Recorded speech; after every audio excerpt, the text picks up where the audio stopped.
Almost every investment property needs some kind of repairs, but here's the problem. If you underestimate the cost of those repairs, it could be tens of thousands of dollars out of your pocket that you may not even have. So in this video, I'm interviewing an investor who's also been a contractor for over 30 years to get her advice and her budget spreadsheet to help us estimate remodel cost on fixer-upper rental properties and fix and flip properties. And we're getting started right now.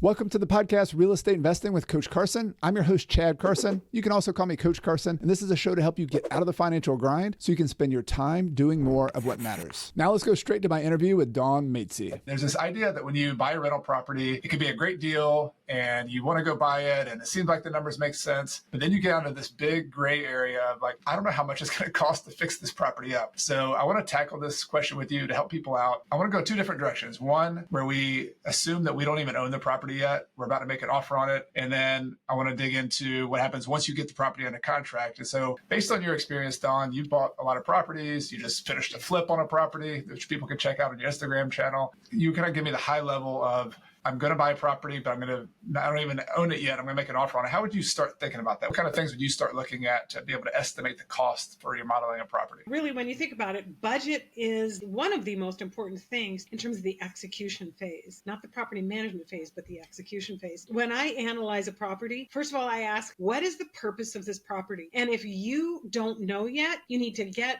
really crystal clear before you place an offer on a property. What is your purpose? So it could be buy and hold, it could be flip, or it could be you're going to live in it. And so those three combinations are completely different kinds of budgets. And that's really, really important for you to know beyond a shadow of a doubt. That's what you're going to do. Now you can have a fallback. You can say, okay, I'm going to flip it if it doesn't work out as a buy and hold, but you do have to go in with a certain mindset. So with that said, after you know your purpose, then from there, you decide a very broad category of budget. I do kind of back of napkin because you have to make these decisions so fast. And Right. Back of napkin means, and Chad, you probably have some experience with this too. You have to come up with something. And I rely a lot on my experience because I've done this so much, but somebody that might be new or only one or two doors in, they don't have that confidence yet. You have to look at age of property. And I think as these properties are getting more difficult to find, the age becomes super important. So you're finding these really old, crusty, nasty houses for sale. And a lot of times they're on raised foundations, they're not slab on grade. And so what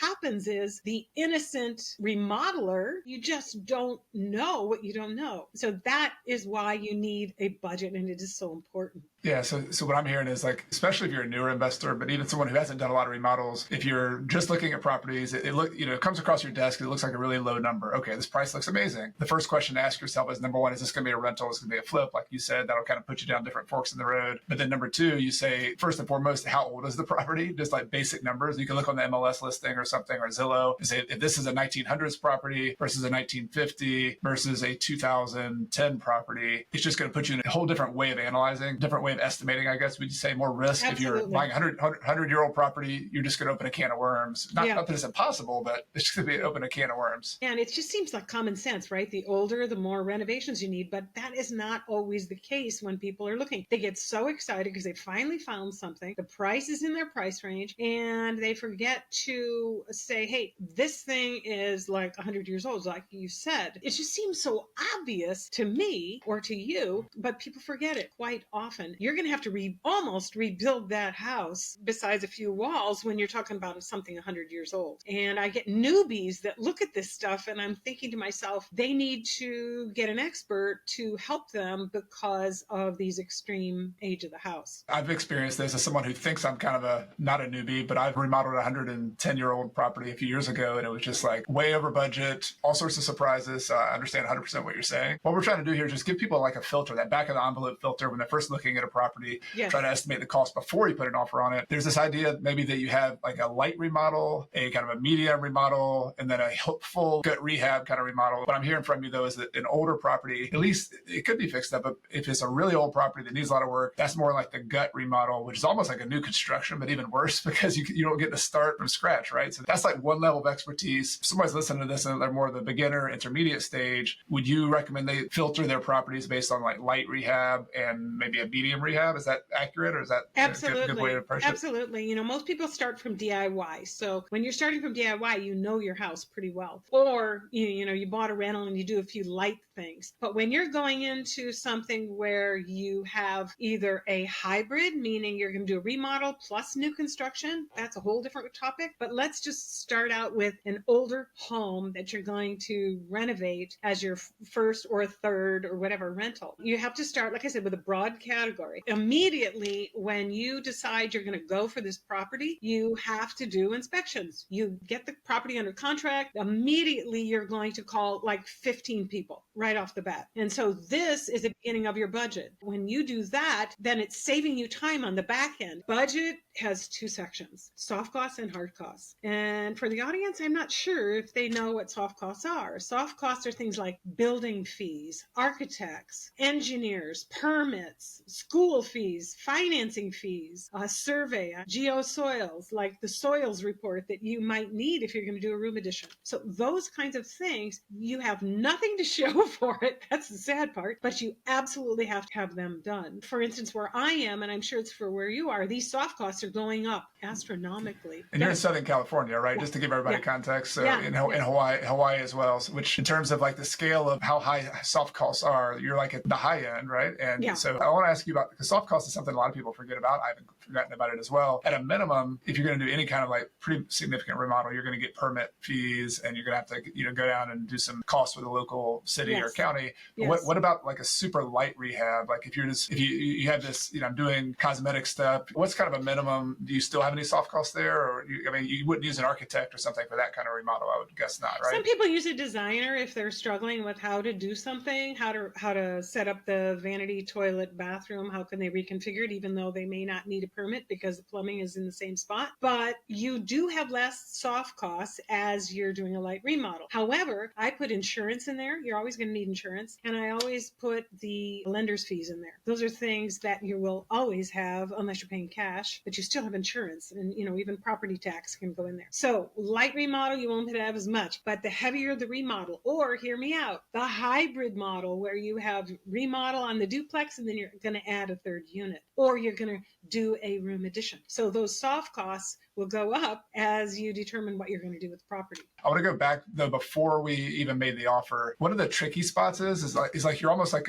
in a chicken and egg situation. It's like, I need to make an offer on a property, and yet I haven't done a full inspection to be able to figure out how much it's going to cost. And so there's this, I know you're an experienced investor. I've done this a lot too. There's these kind of rule of thumbs that people use where you don't know 100% certain yet, and yet you still have to make this confident offer. I just want to get your take on a kind of a common, maybe it's a rule of thumb. Rule of thumbs are dangerous, right? But some people do this where they look at the square footage of the house. Let's say 2,000 square feet for easy math. And if it's going to be a light remodel, well, I'll just say it's going to be like $10 a square foot. That's easy math. 2,000 square feet, that's $20,000 for just an easy paint and do a little bit of carpet. There's just nothing that much wrong with it. Or if it's, a medium rehab, maybe I say it's $20 a square foot, and now that's like $40,000. And then if it's a really big rehab, maybe that's $50 a square foot, and that's a lot more expensive. Maybe that's $100,000. As someone who's an experienced contractor who's estimated a lot, what's your take on that, especially before you make an offer on a property? I do it a little different. First of all, I look at how many bathrooms, because bathrooms and kitchens are expensive. So you have to ask yourself, okay, am I going to replace that kitchen? Am I going to replace all the appliances? That is an adjustment to your per square footage price. If you can reuse the appliances, if you can paint the cabinets, that's more on the light side. So you're going to go with more of the light remodel. But as you start to realize the age is a problem, you're going to throw all of that out and you're going to say, okay, what's it going to cost me for a per square foot? But I just write what is an absolute I need to have done. If the house is in 1950s, then I make a long list and I roughly add it up. You can do Home Depot cabinets if you're just doing like a really fast flip, or if you want nicer cabinets, you have to kind of make an adjustment for that. But you have to make your list. What are all the things? I know you want a formula, and it's really hard because every property is different. And I would love to have somebody put out a software program that says, okay, do this, do that. that, do this, do that. But I would rather have your audience look at the building, look at the age, and then go and say something like, okay, this is a 1950s house. I'm going to need to allow at least $30 to $50 a square foot. Because what happens is on a 1950s house, a lot of people selling will say, oh yeah, it's been updated. I don't ever believe that. I like to challenge that because people want to sell their house. And maybe they think just replacing a receptacle is an upgrade. You don't know what they know or don't know, or maybe they're just a little DIY handyman. So it's always better to side with more. I felt like your numbers you just told me were low. And of course, it depends where. California versus New York versus South Carolina, right? Yeah, exactly. So that number is kind of something to start with. And then you go back a napkin, you say, do I need to replace all the electric? Just walking around, you should be able to tell that. Is the meter panel an old box or a new box? Look and see if there's GFIs. If there's GFIs, you know it's grounded, but you don't know if the wiring is old. In fact, you don't even know if it's grounded. You just know that there's a receptacle there can end your problem with pressing a button. You really do need to dive deep. I was trying to fit the $10, $20 square foot into the formula, and it often doesn't work. And so what I do is I use my tried and true spreadsheet. Even when I just saw a property, I only have 10 minutes to make a decision whether to make an offer on it or not. I take between the Canary Yellow Pad and my budget spreadsheet, which is free. I have it on my website for all of your audience to download. I've used it for 30 years. I've never used anything else, and it works every time. I've never lost money on a property. You know, you need to use something simple that you don't need to learn a software program unless there's something you're already using. So I would use $10 a square foot as your guide for only paint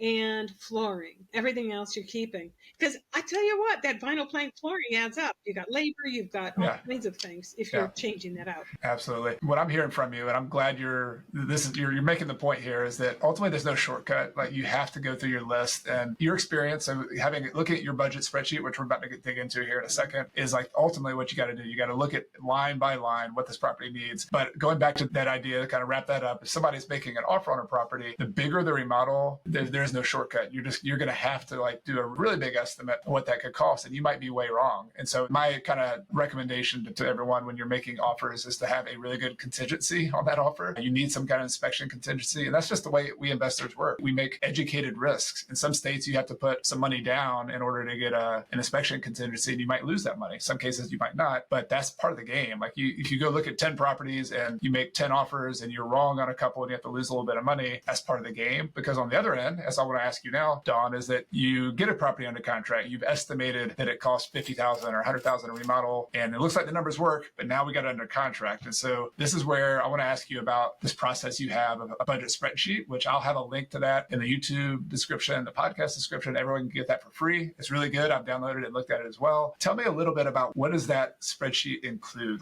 So it's really detailed, like line by line, but what kinds of things do you look at with an educated eye that when you're looking at a property using that spreadsheet? This spreadsheet is for new build and remodel alike. I use it for tiny projects. Like, let's say I'm just remodeling a house. I'm only doing windows. I still use the same spreadsheet. I'm only doing one bathroom. I still use the same spreadsheet. So it can be flexible. And remember, when you're doing a spreadsheet, it's a fluid thing. It's not set it and forget it. What I like to do is I will take this spreadsheet and I start with, for instance, a sewer scope. I know what a sewer scope costs, but write it down. If you've done one, you know it's $275. And it's good to have a spreadsheet that reminds you, like, do I have this or do I not? On every, So even if you check the box, I don't have this, or you put an X there, at least you've thought about it, which I love having a template from someone who's done this dozens of times, because then it's always the thing you don't know about that gets you. And so you're just reminding people that, hey, these are things that you might have to spend on. So double check that, ask yourself that question. Don't forget about interest fees for the next 6 months while you're remodeling this property. Like, those are real costs. Yeah, or finance fees. You know, maybe you need that second appraisal that your bank wanted because it wasn't sure the first one. So I put all that stuff in the soft costs. And then of course the hard costs are labor and materials. I got to tell you a quick story. I did a remodel for a gentleman. He said, "Oh, real coffee. Oh, well, he was the owner. I know how to do this." And I said, okay, really? Tell me all about it. And he said, well, I just doubled my materials to find the labor. And I was just kind of chuckled and laughed. And I said, well, that is not necessarily how you do it. Because what I have found is labor is a lot higher than materials. Now, materials has got creeped closer, but labor is always, generally speaking, more than the materials. Rule of thumb, if you use a rule of thumb to just to make a rough offer and then you actually get in to run your budget, you're getting into trouble having these approximate numbers, as opposed to what would you suggest when you're going down and trying to get your hard costs? What's your process of actually identifying what those costs are? Well, first of all, like I said, I do back of the napkin. What does the house need? What is it that it needs for the purpose of what I'm going to do with it? So let's just take a single family home, 3 bedrooms, 2 baths. You're going to remodel the bathroom. It looks nasty. The tiles are old. It needs to be updated. And you're going to remodel the entire kitchen. Both bathrooms, that's 2 bathrooms. What I do, explaining this budget, this is the process. Even the way it's laid out is a builder's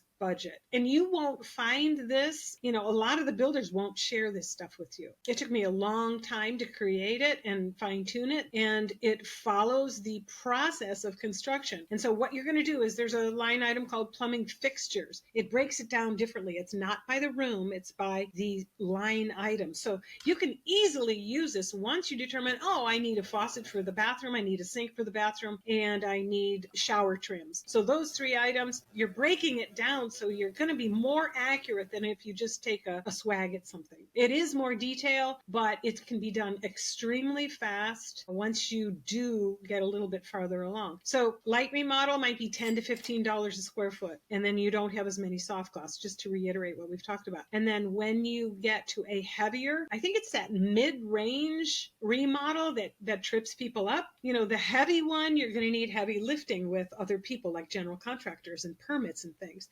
But it's that medium one that screws everybody up. Would you agree? Yeah. Oh, yeah, definitely. And I've screwed myself up before, too, thinking it's a light remodel when it's not. And that's where you end up having to replace a roof, or you go into the crawl space of the basement and you realize, there's water damage here and I got to fix that. And now I got to rip out this whole thing. And then one thing leads to another, because once you open a permit, then they're like, okay, you got to update the electrical and you got to do this and that. So it just spirals out of control. And to that point, Dawn, I want to ask you this question. Going kind of the process of someone actually buying a property, they got it under contract. They did their rough estimate. Maybe their realtor and the property manager said, hey, these are some things that have to be done. So they have this rough punch list, but then they go to do an inspection of the property. And I guess that's my question. Would you, even as someone who's got as much experience as you have, get a professional inspection to help you make a punch list? If so, is that everything? Or is there other things you might want to do? Because sometimes the inspector might not say the countertop is perfectly functional, but maybe it's just cosmetically ugly. So I'm trying to get at how do you decide about that vision you said for the property, what needs to be done, but what's the gap between where it is right now and where you want to get it to? What information do you gather so you can make that punch list, that scope of work, as detailed as possible? It's so automatic for me that I am going to take my time here and try and relay what the process really is. Home inspection people are not the only guide. You have to get experts. If you've done this before and you're starting to build relationships, or even if you haven't, it would be great to get your electrician. It could be the same day that the home inspection guy is there. What I always do is I always get my plumber out there, in addition to the scope guy, because that's a whole specialty thing that people forget. They think, the home inspection guy was here, and they do give lots and lots of information. But the more data you can get, like for instance, my sewer scope guy, he went down the vent pipe. He didn't go down the sewer line. I just lucked out. It was okay, but you could really get burned by that. And then in addition, he did not go through every sewer line. And that's a given. So when I bought the property, that sewer line was going in the wrong direction. Raised foundation. It was going uphill instead of downhill. And you know what happens when things go uphill. Yeah,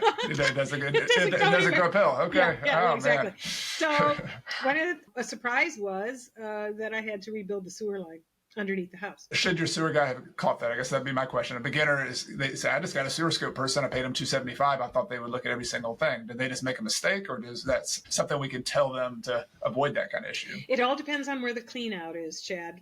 Where's the clean out for that sewer scope guy to go in with his camera? If this is an old house and there's not a lot of clean outs, then you're hosed. They can go through the toilet with their camera, but for instance, this doesn't mean that they've gone down every single line. That's why the miscellaneous contingency line is so critical.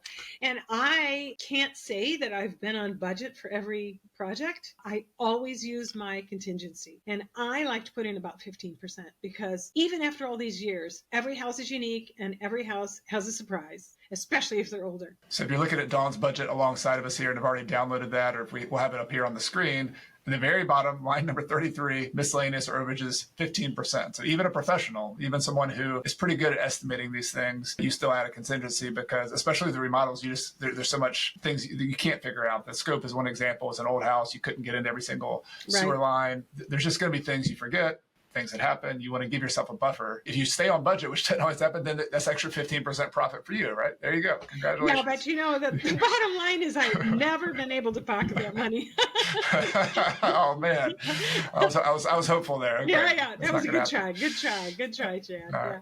This is such a personal reminder for me. I forget all the time. And if you rely on memory, forget it. You'll never profit. You have to get to be thinking that you are in this for a business and not just for fun. Well, what I love about this, Dawn, is that they have a spreadsheet here. It's free, but it kind of illustrates the process of what we're trying to talk about here. Is we started with, you look at a property that you don't really understand that yet. You just have to make a guess based on pictures, based on a realtor visit, based on one little visit. You do the best you can making a list using the spreadsheet, hopefully, and you just do a guess at the cost. That's a whole process there. But ultimately, before you buy a property, you go through this spreadsheet line by line. And I think the paradigm that really struck me, both with your spreadsheet and other ones I've seen similar to this, basically breaking a property down into its components. Yes. Like, it's always blown my mind that every single building, no matter how big it is, how small it is, how complicated it is just a bunch of, it's almost like a big puzzle of pieces that you can put together. And so it seems like what you're doing here, Dawn, is you're breaking this property down into these pieces that you can then,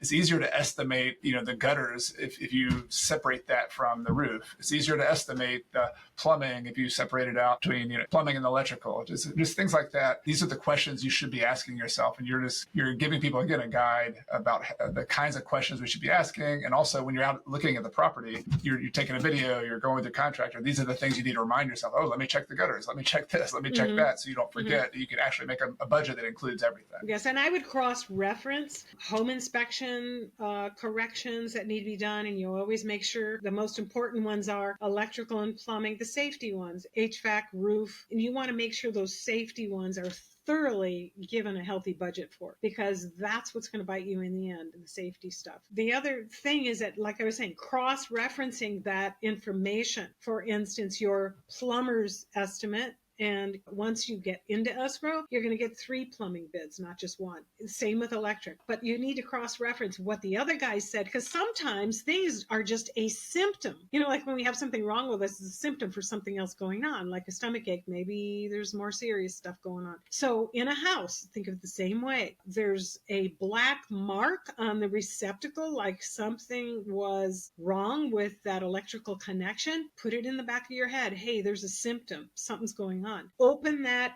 electric panel and see if all of those breakers look ancient. Anyone can do that. And if they're ancient, they might be that old Sinsky breaker that nobody wants to keep in their electric panels because it could catch on fire. And so there's some major work there. You might not know how much exactly, but that's where you start gathering all that information. Now you can step away from that listing and go, hey, there's some heavy lifting here. I'm going to have to beef up this budget. And it's based on those symptoms. If there's a crawl space, fantastic. Get on your hands and knees, get in there and really get dirty and look at that stuff, not just relying on what one person said, cross-referencing that data. Yeah, and to speak to this cross-referencing, kind of the process I use, I want to get your feedback on this, is I'll get an inspector and or my general contractor to give me this, help me build the list basically, and say, all right, go through this thing, show me things that are not meeting code, show me things that are broken, show me things that are safety issues. A lot of those are obvious, but some are not obvious. They might crawl into the crawl space and see that I have some piers that are not done correctly, and they make me alert of that. So I'm making a list based on like an inspector contractor kind of safety code type.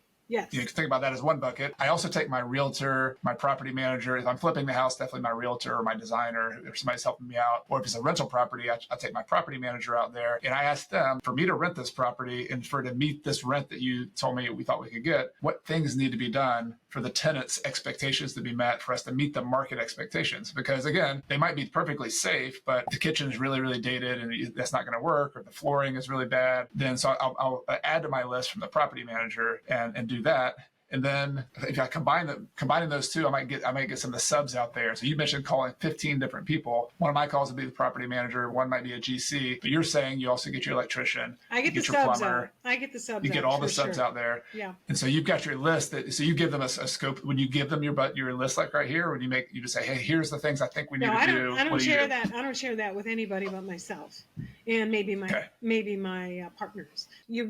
This cross-referencing I can't talk enough about, because as a new investor, even a seasoned one like myself or yourself, you can't know everything on every property. A lot of people, I say, hey, give yourself a break. You didn't even know what you didn't know. The budget is fluid, and as you unfold this budget and as you use each line item, go ahead and fill that budget in. And then if something goes way over and you weren't expecting the cost, like sometimes you can't get the cost of all the windows until they come out and measure and they do all that kind of thing. But you can, if you have a relationship with a window person, and they can say, hey, are those retrofit windows or is it new construction? From there, they can help you. Sometimes Google Earth, I've had this happen. They'll go on Google Earth and they can see the track house. They can give you a window estimate based on what they see, which is really cool. And that can be done in 10 minutes. So there's really shortcuts to getting some of these line items. Rely heavy on the subs you've used. I like to go to the subs because they're the ones doing the work.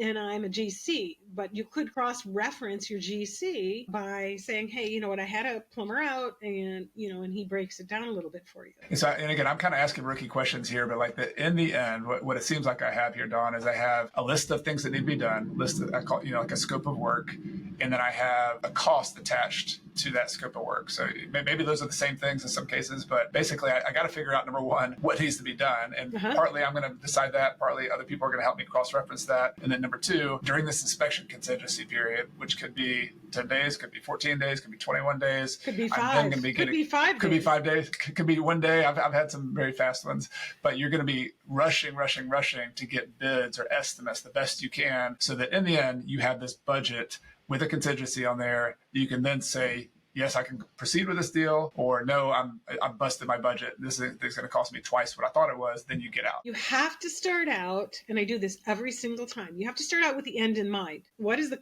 comp that you're going to flip it for? What is the comp that you're going to, like you had mentioned, the property manager, what are we going to get rents on? What is my takeout loan if I'm going to use hard money or private money and then refinance it for 30-year fixed? What is that end result? From there, I go backwards when I'm analyzing back a napkin right away. If the ARV is, let's say, $500,000 and you're buying it for $400,000 and it's an older house, it's not going to fly. You don't even have to go anywhere to figure that out. But if you are that margin between what the end result is and what they're listing it for, then you have, let's say if it's $300,000 difference between what you're buying it for and what the ARV is, or after renovation value, that's what that means, then you have something to work with. But that will help when you use the end in mind. That's how, especially as a rookie, you need to go backwards and do it that way. And now if your budget, when you walk through and you're going, hey, you know what, all the angle stops aren't working right and all the faucets aren't working, something's wrong with the plumbing,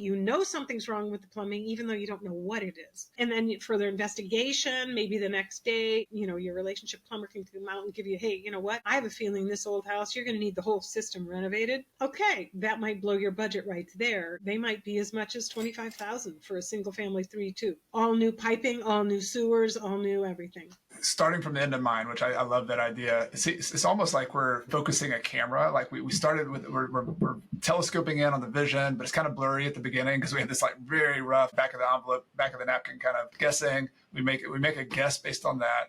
We move forward, we get under contract, we get all these estimates coming in, they give us more information, we get a property manager, we do our own sewer scopes, we do all this stuff. It's like we're focusing in. Ultimately, when we have to make a decision, we have to commit to buy the property. We got to commit to borrowing money. All of our down payment money or earnest money goes hard, and we might lose it at that point. We should have a pretty clear focus. We're never going to be 100% confident, but the goal is just to get more confident that budget that you've talked about all of this time is like actually close to what we're going to spend. And if it is, then we move forward. If it's not, then we have to go back to the seller and either cancel that contract or renegotiate or whatever we got to do. Absolutely, absolutely.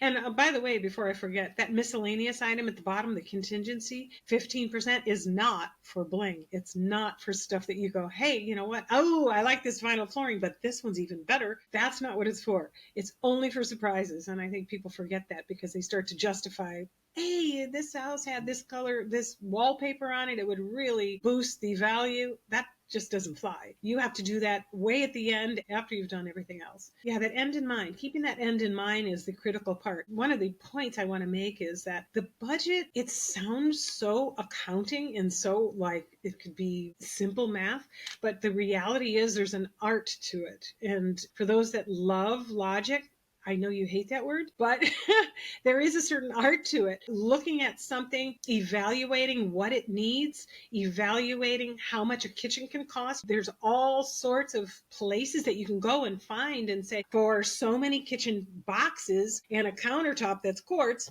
it's $40,000. And that may be so. And that's maybe where you start when you're back a napkin. But to dive in and get a really accurate, I would add 10% to that number, add 15% to that number. On the light item itself, it's better to have plenty of money because something will come up. To your point about being an art, some of the best remodelers I know, which, I've seen your stuff, you're definitely in that category, also give themselves a constraint, like a creative constraint. They say, here's a budget, and I could spend $500,000 on this property if I just want to do everything, but you have to like give yourself a constraint and say, I need to make a profit on this, and I want to make it safe, and I want to make it beautiful. How can I do that? And by asking that creative question, it's like a work of art. Like sometimes you have to think about like, well, maybe I can go and keep these cabinets and find a way to make them look beautiful. Maybe I need to do this other thing. That's where I agree 100% with you that if you're just going to say this is just a math equation, you're going to miss the gray areas of this is a project where human beings are going to make decisions to remodel. They're going to want to live there.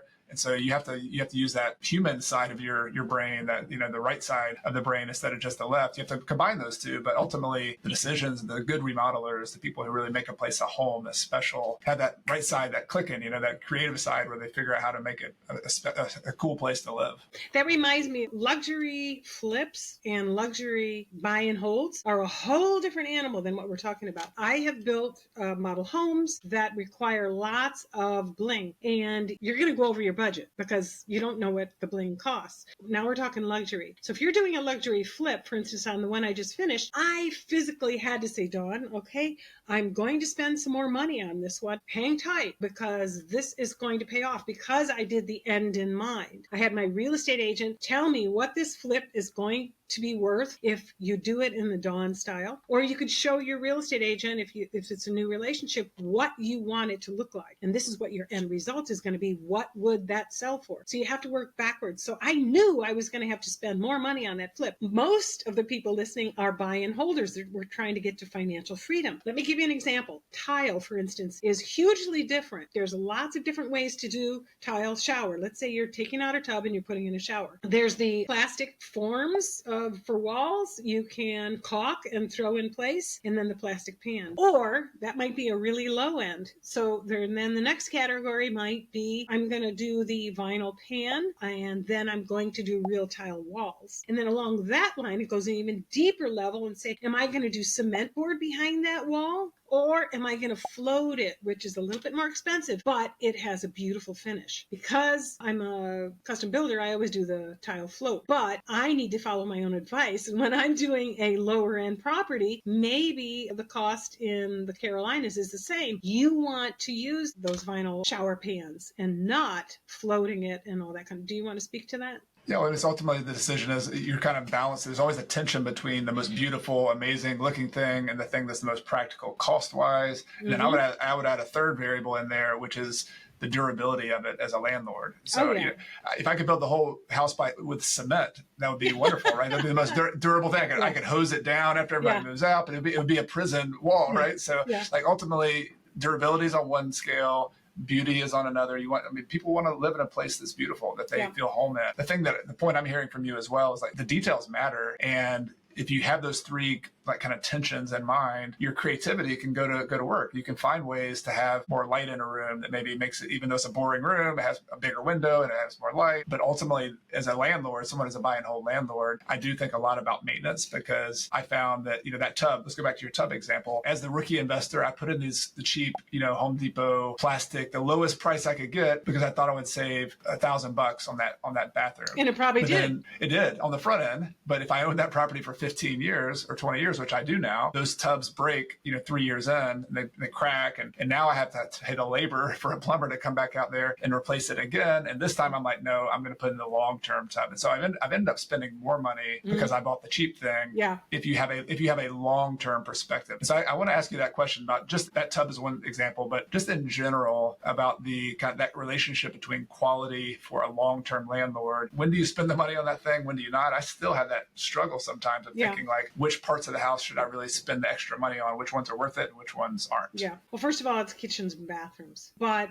along the lines of longevity, because I'm in the same boat you are, I have a bunch of rentals and I'm a builder, and I always go to, I don't care if it's a rental or a flip or whatever it is, I always use Moen. And here's why. And you might have a different opinion, but I always go to Moen. It's a slight bit more than, for instance, the Home Depot brand. I never buy a Home Depot brand. I just don't. I don't want I don't either now. My plumber told me not to. He said, stop doing that. So we don't. And so I did the same thing. I used my plumber as my guide because, something might look great, but I'll say, hey, my plumber's name is Janos. Janos, hey, what's happening with Delta? He goes, oh, please, dear God, don't buy that one. Don't buy Delta because of blah, blah, blah. I'm just making this up. It might have plastic parts. It might be manufactured in such a way that he's got to get this tiny little homemade piece to make a handle work. And so you want to ask your plumber that stuff and the electrician. Some of those chandeliers are awfully cool looking, but they take like 4 hours to put up, because he's got to put all the parts together. Use those people that are already doing the work. Get their information. I always use Moen because here's the key piece for me. How many times those tile guys float the wall too deep if you're going to float with mud on the wall, on your shower wall, and then the plumber can't fit the valve on. And Moen has extensions. And I think that there's a couple others that have extensions. It's saved me so many times from having extra labor. And that's just one example. Toilets, I never buy the Home Depot or Lowe's brand. Never. I always go to either Kohler, Toto. It's just like $100 more. And of course it affects your bottom line. But in the longevity of things, you can find parts better. You don't have to replace that toilet so quickly. You could probably look at every part of the house. Like for me, flooring is a big deal, and exterior surfaces of the property is a big deal. Like I agree. I've had another episode where I went into my ideal rental property, and I said things like, outside I want to have brick or some kind of stone surface if I can. Hardy board or hardy board would probably be okay too. I don't have any of those. Stucco would be great, but you start getting the anti of that would be a wood siding. It's beautiful, right? It's wonderful. Yeah. I love old wood houses, and in the South we have a lot of these old early 1900s, and man, those things are just horrible maintenance. Every 5 to 10 years, you got to just completely pressure wash it and paint it. And to keep it looking good is really difficult. Whereas my brick, little boring rectangular rental houses, 20 years later, the brick still looks just fine. So it's pretty amazing. Yeah, it's pretty amazing. Right? Yeah, huge difference. Yeah. These are the kind of tricks. So I love that you're bringing up the specific things, Dawn, because as investors, and we have to go and ask other landlords, other contractors, the kind of questions. And ultimately, this is going to take time. I guess my encouragement to everybody listening to this episode, I try to give you some tools from Dawn. Dawn is an expert on estimating remodel costs. You have a budget spreadsheet. You can borrow this. You can go back and listen to some of the process that goes on in an expert's head. But ultimately, this is a skill you're going to have to commit to learning as a real estate investor. You got to start thinking construction. And I'm going to plug your book here, Dawn, just because I think I enjoyed reading it. It's called Nailed It. Nailed It is a book about doing value add remodeling. And so if you're a student of the rental property game, start with Nailed It. Start with a book like this, where you read about the process of fixing properties up, about how they work, but don't stop there. Start watching YouTube videos on how to fix toilet, how to put houses together. Watch there's cool YouTube videos on building houses from the ground up. But when you watch a new construction business, which I know you do some of too, Dawn, you get to understand the process of it. So ultimately, becoming a student of construction and remodeling, even if I'm not handy at all. That's people who listen to this know I can't swing a hammer. My wife knows I can't swing a hammer, but I do know how to make a punch list. I do know how to have a vision for a property. I do know how to hire people who are good at this. And ultimately, you have to do that to be successful. So I want to do you have any final kind of just wrap up about that idea of just being a student of the game and construction and just learning this stuff? Every single investment property involves construction on some level. So me as a woman, I'm not going to put on my tool belt, although I can. I don't want to do that. So become excellent at managing the contractors. Become excellent at managing the subs if you want more control. You have the control. You know the phases. All of that is in my book. It's all about learning construction so that you don't get ripped off, because that's a huge piece of your profit margin and your financial freedom when you go to rent those things out. Yeah, 100%. Well, Dawn, thank you for your time. I want to give you, I mentioned your book, Nailed It. It's going to have a link to that in the podcast description and the YouTube description. I'll also have a link to your budget spreadsheet, which you're so generous to share with everybody. Do you want to give anybody else a plug on where they can find you if they're online, if they want to follow up with you after this episode? Yes. Instagram is Woman Builder Dawn, WOMAN Builder Dawn.